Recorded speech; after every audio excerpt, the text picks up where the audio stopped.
It's good to see you, Donut. I'm pleased to report that Master Garland and the others uncovered a fair bit of useful information at the Imperial facility in Turncliffe. In fact, he'd like you to rendezvous with Gaius in the town square, where he'll reveal what they found. Once you're ready to depart, your escort will lead the way. Bum, ba, bum, bum, bum.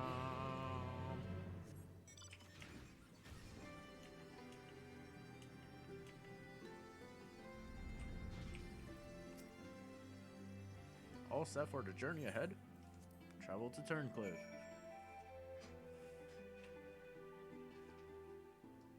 Oh look, it's Gaius. Now that you're here, perhaps Sid will finally deign to dispense his findings. Severa, inform him of Donut's arrival.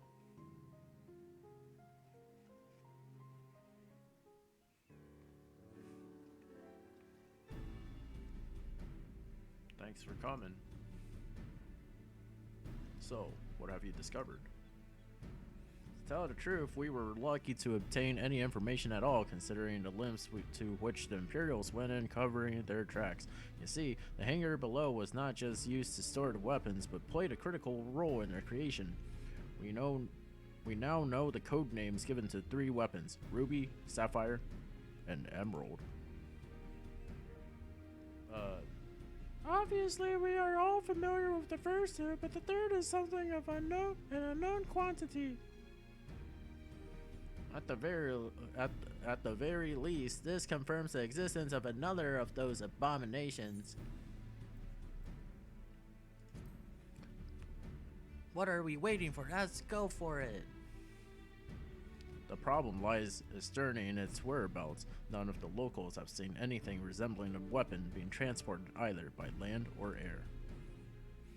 Which of course leaves only one option: the sea. According to what fragmented data we were able to discover, or to recover, if I can even speak my line, the Emerald weapon is equipped with aquatic capabilities, much like the Sapphire. Meaning its escape from Turncliffe would have gone undetected and could potentially be anywhere by now. But if Alphonse plans to have it absorb more primals, the logical choice would be Eorzea.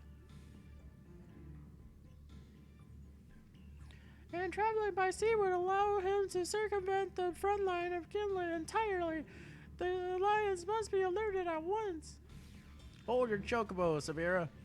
It seems that the Emerald weapon was still incomplete when the 7th Legion withdrew. I get it, 7th Legion, because Final Fantasy VII had Emerald and Ruby weapon.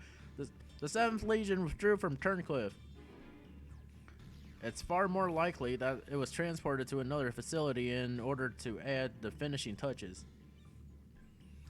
If your supposition is correct, that would narrow our search to but 2 possible locations: Castrum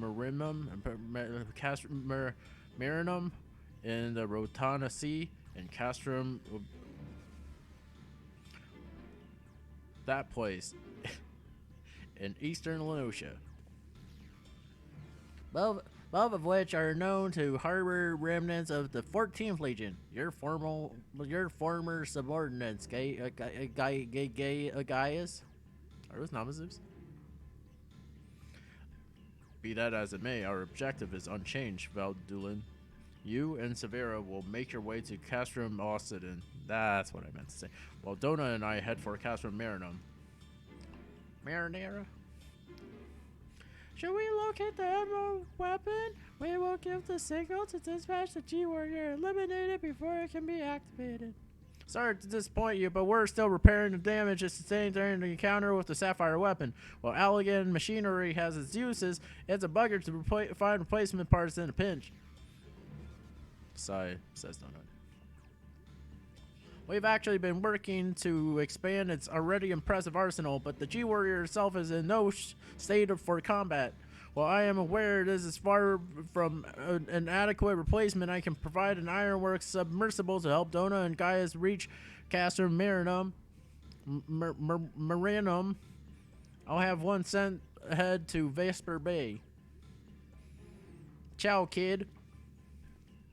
Yeehaw, me see it. What was his voice? A submersible. Oh wait, no. A submersible. A submersible. Hey, I don't much like the sound of that. Perhaps Severa and I should count ourselves fortunate that our destination can be approached by land. I pray you have a safe journey. Watch yourself out there, Donut. Punch, punch.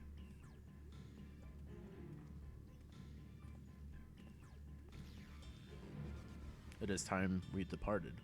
Let us make our way to Vesper Bay. This is ironic because Gaius, Vesper Bay, Waking Sands, Scions.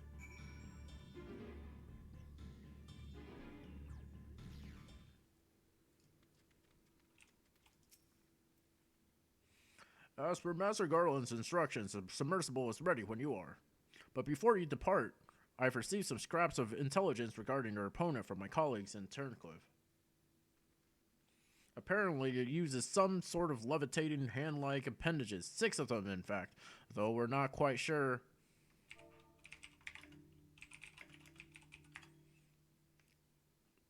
We're not quite sure what purpose they serve. It sounds like having eyes in the back of your head might come in handy, but that's all we know, I'm afraid.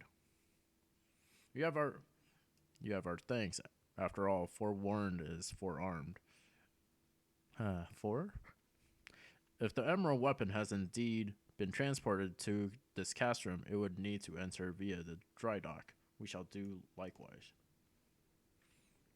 As one might expect, there are measures in place to keep out intruders, but the security systems can be tricked into recognizing us as an imperial vessel.